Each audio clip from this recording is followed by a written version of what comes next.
কালি আমাৰ দেশৰ এগৰাকী অতি বিশিষ্ট অধিবক্তা আৰু উচ্চতম ন্যায়ালয়ৰ উকিলসকলৰ সংগঠনটোৰ সভাপতি বাৰ এছ'চিয়েশ্যনৰ প্ৰেচিডেণ্ট সুপ্ৰিম কোৰ্টৰ শ্ৰীযুত কপিল চিবাল ডাঙৰীয়াই ইভিএমৰ সম্পৰ্কত যিটো সন্দেহ ব্যক্ত কৰিছে সেই সন্দেহক আধাৰ হিচাপে লৈ আমি ইতিমধ্যে আমাৰ কাউণ্টিং এজেণ্টসকলক প্ৰশিক্ষণ দিয়া আৰম্ভ কৰিছোঁ আৰু যদি কপিল চিবাল ডাঙৰীয়াৰ সন্দেহটো উদ্ধত পেলাই এই নিৰ্বাচন প্ৰক্ৰিয়াটো সম্পূৰ্ণ হয় তেতিয়াহ'লে আমি নিশ্চিতভাৱে আশাবাদী গতিকে অসমত চিটো বাঢ়িব আৰু ভোটো বাঢ়িব।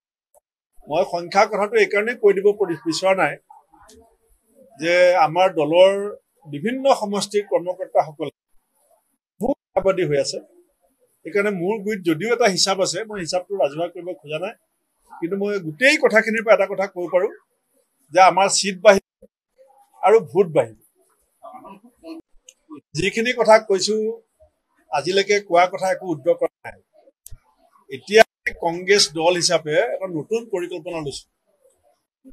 আমি এতিয়া অকল বিজেপিক আক্ৰমণ কৰা, বিজেপিৰ বিৰুদ্ধে বেয়া কথা দিয়া বা আমাৰ সহযোগী দলবিলাকৰ লগত কথা পাতি থকা এই কামবিলাকৰ পৰা কিছু ঊৰ্ধলৈ গৈ আমি আমাৰ পলিটিকেল এফেয়াৰ্ছ কমিটি মিটিংখন হৈ যোৱাৰ পিছত আমি 4খন ছেমিনাৰ পাতিবৰ কাৰণে ঠিক কৰিছোঁ।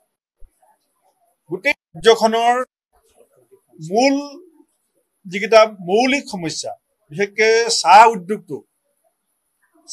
বুলি ক'লে তাত স্মল হোল্ডাৰ, ক্ষুদ্ৰ চাহ খেতিয়ক, বৃহৎ চাহ খেতিয়ক, চাহ ফেক্টৰী সন্থা, বুটলিক কোম্পানীবিলাক, টি ট্ৰেডাৰ্ছ, এই সকলোকে লৈ আমি এখন চাহ সম্পৰ্কত উজনি অসমত ৰিজাল্টৰ পাছত আমি এখন ছেমিনাৰ পাতিবলৈ ঠিক কৰিছোঁ।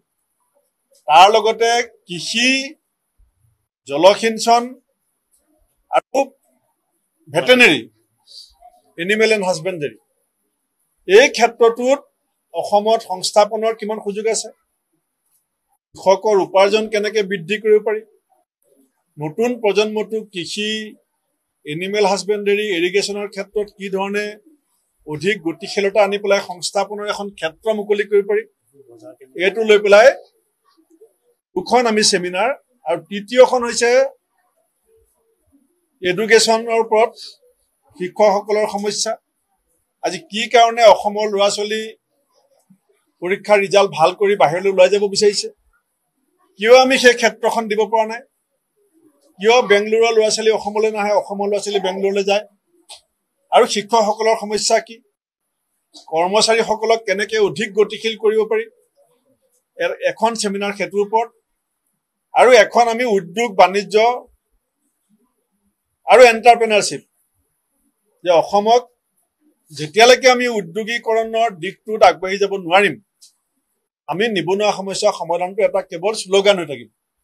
সেইকাৰণে এতিয়া আমি কংগ্ৰেছ দলে অকল যিখিনি ৰাজনীতি যোৱা সময়ছোৱাত আমি কৰিলোঁ সেইখিনিৰ ওপৰলৈ গৈ আমি দলটোৰ ৰাইজৰ মাজত অধিক আস্থা ভজন কৰি আমাৰ এটা ভিজন যে টি উদ্যোগটোৰ ক্ষেত্ৰত জড়িত প্ৰত্যেকটো সংগঠনক আমি মাতি আনি একেলগে বহাই আমি তেওঁলোকৰ পৰা জানিব বিচাৰিছোঁ যে কেনেকৈ সন্মিলিতভাৱে এই বৃহৎ চাহ উদ্যোগটোক আমি অধিক শক্তিশালী কৰিব পাৰোঁ, কৃষি খণ্ডক কেনেকৈ আমি অধিক উপাৰ্জনক্ষম কৰি ভেটেনেৰী খণ্ডটোত কেনেকৈ আমি সংস্থাপনৰ এখন ক্ষেত্ৰ বনাব পাৰোঁ, উদ্যোগ বাণিজ্য ক্ষেত্ৰখনত কিয় আমি দেশৰ এটা শীৰ্ষ অৱস্থালৈকে আহিব নোৱাৰোঁ, কি অসুবিধা আছে, কি সুবিধা হ'লে আমি এই ক্ষেত্ৰখনত আগবাঢ়ি যাম, শিক্ষক কৰ্মচাৰীসকলক কি ধৰণে উদগনি দিলে আমাৰ ৰাজ্যখন অধিক গতিশীল কাৰ্যক্ষম ৰাজ্য হিচাপে পৰিগণিত হ'ব,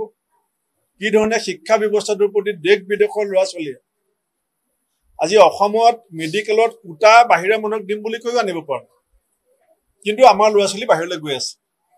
গতিকে এই গোটেই কথাখিনিৰ ওপৰত আমি 4খন ছেমিনাৰ আমি 10 তাৰিখ মানৰ ভিতৰত PAC মিটিং পাতিম। ইতিমধ্যে মই জিতেন্দ্ৰ সিং ডাঙৰীয়াক আৰু AICCক আমাৰ পৰিকল্পনা সম্পৰ্কে লিখিতভাৱে জ্ঞাত কৰিছোঁ। আৰু তেখেতসকলে PSC মিটিংখন অনুষ্ঠিত কৰাৰ পিছত প্ৰদেশ কংগ্ৰেছৰ নেতৃবৰ্গৰ সৈতে আলোচনা কৰি আমি অসমৰ 4টা গুৰুত্বপূৰ্ণ স্থানত এই 4খন সেমিনাৰ পাতিবৰ কাৰণে এটা প্লেন কৰিছোঁ। উপ নিৰ্বাচনৰ কথা আহিব 4 তাৰিখে ৰিজাল্টৰ পিছত, সেইকাৰণে ৰিজাল্টৰ পিছত কথা পাতিম।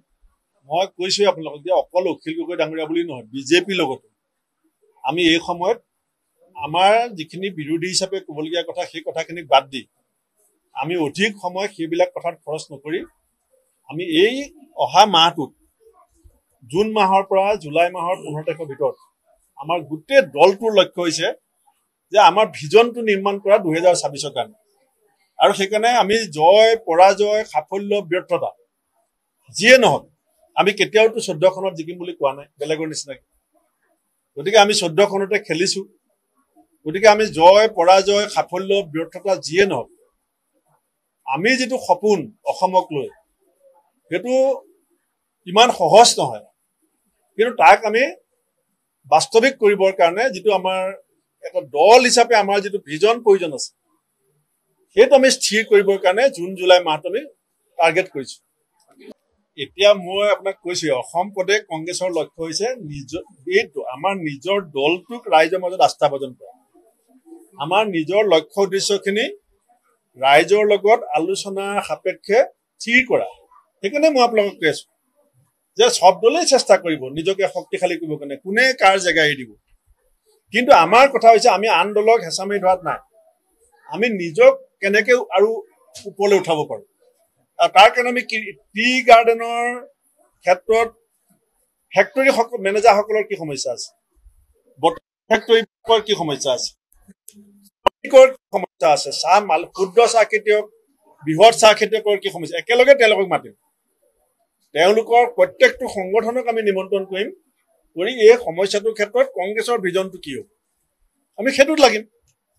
কৃষকৰ উপাৰ্জন বৃদ্ধিৰ ক্ষেত্ৰত আমি আগতে চৰকাৰক কৈ আছিলোঁ, কিন্তু এতিয়া চৰকাৰৰ প্ৰতি আমাৰ আস্থা নাই। আমি বিকল্প যেতিয়া সুযোগ পাম তেতিয়া আমি এগ্ৰিকালচাৰ ভেটেনেৰী ইৰিগেশ্যনত অসমক উপাৰ্জনশীল উৎপাদনক্ষম আৰু সংস্থাপনৰ এখন বৃহৎ ক্ষেত্ৰ নিৰ্মাণ কৰিবৰ কাৰণে কংগ্ৰেছৰ লক্ষ্যটো কেনেকুৱা হ'ব, কংগ্ৰেছৰ কৰ্মৰাজি কেনেকুৱা হ'ব, আমি সেইবিলাকত জোৰ দিম।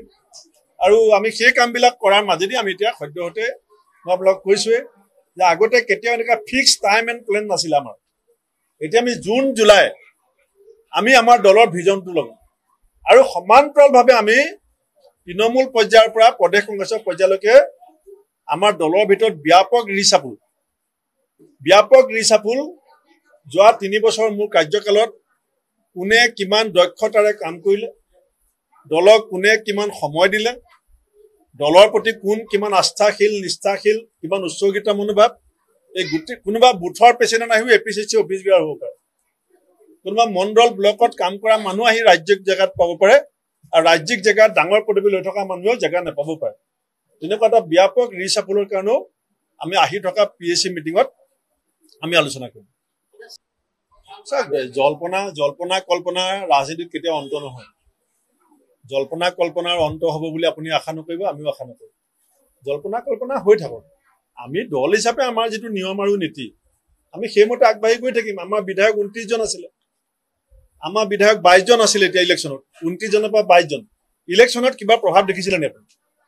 আপোনালোকে কৈ আছে যে ৰাইজে কংগ্ৰেছক বিচাৰিছে, সাংবাদিকসকলে কংগ্ৰেছক ভোট দিছে, ডাঙৰ ডাঙৰ মালিকসকলে নিদিব পাৰে। গোটেই অসমৰ 80% সাংবাদিকে কংগ্ৰেছক ভোট দিয়াৰ অৰ্থটো কি? তাৰমানে 29 জন বিধায়কৰ 7 জন কমি গ'ল। আমাৰ ফালে তৃণমূল পৰ্যায়ত থকা সাংবাদিকসকল বাঢ়ি গ'ল। গতিকে আপুনি এইটো লৈ একো নহয়। আমাৰ প্ৰদেশ কংগ্ৰেছৰ সাধাৰণ সম্পাদক দুৰ্গা ভূমিজ ডাঙৰীয়াক মই ইতিমধ্যে কথা পাতিছোঁ। তেখেতে গোটেই বিষয়টো খবৰ খাতি লৈ আমাক আজি জ্ঞাত কৰিব, তাৰপাছত মই সম্পৰ্কত বক্তব্য দিম। চাওক, ইয়াত মই সেই কথাটো আপুনি ভাল সোধাৰ কাৰণে মই ভাল পাইছোঁ। বিধায়কসকলৰ ক্ষেত্ৰত বহুতে কৈ আছে যে প্ৰদেশ কংগ্ৰেছৰ সভাপতিজন দুৰ্বল। ইয়াত কাৰিকৰী সমস্যাটো কি? আমি এক্সট্ৰিম যিটো পানিছমেণ্ট এজন বিধায়কক দিব পাৰোঁ সেইটো হৈছে এক্সপেল। আৰু যদি আমি লিগেল প্ৰচিডিউৰত যাওঁ, আইনী দিশটোৰে যাওঁ, আমি বিচাৰিছোঁ বিধায়কসকলৰ বিধায়ক পদটো খাৰিজ কৰিবৰ কাৰণে আৰু খাৰিজ কৰিবৰ কাৰণে যিটো প্ৰক্ৰিয়া সেইটো হৈছে আমাৰ বিৰোধী দলপতিয়ে আমি কিয় তেওঁলোকক ছাছপেণ্ড কৰিছো আৰু কিয় তেওঁলোকৰ বিধায়ক পদটো খাৰিজ হ'ব লাগে সেইটো তথ্য ভিত্তিকভাৱে আমি বিধানসভাৰ অধ্যক্ষ ডাঙৰীয়াক আমি অভিযোগ দিছো। এতিয়া প্ৰথম বিধানসভাৰ অধ্যক্ষ ডাঙৰীয়াই সেই সম্পৰ্কত এটা সিদ্ধান্ত ল'ব লাগিব যে খাৰিজ কৰিব নে নকৰে। যদি তেওঁ বিধায়ক পদটো অধ্যক্ষই খাৰিজ কৰে তেতিয়াহ'লে আমি ক'বলগীয়া একো নাই।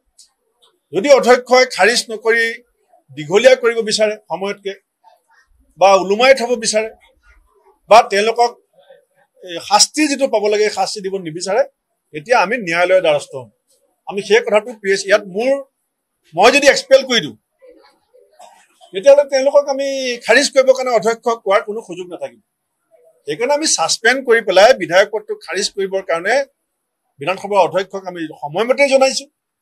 অধ্যক্ষই এখন দুখন তেনেকুৱা প্ৰচিডিং কৰি অলপ লেহেমীয়া হৈছে বুলি মই ভাবিছো। মই বিধানসভাৰ অধ্যক্ষকো আজি আহ্বান জনাম যে গণতন্ত্ৰৰ পৰম্পৰা ৰক্ষা কৰাৰ স্বাৰ্থত বিধানসভাৰ অধ্যক্ষৰ পদবীটোৰ গৰিমা ৰক্ষা কৰাৰ স্বাৰ্থত আপুনি যি সিদ্ধান্ত ল'ব বিচাৰে তৎকালীনভাৱে সেই সিদ্ধান্ত আমাক দিব লাগে আৰু সেই সিদ্ধান্তৰ পৰৱৰ্তী সময়ত আমি যি ব্যৱস্থা ল'লে ভাল হয় কিন্তু আমি ল'ম।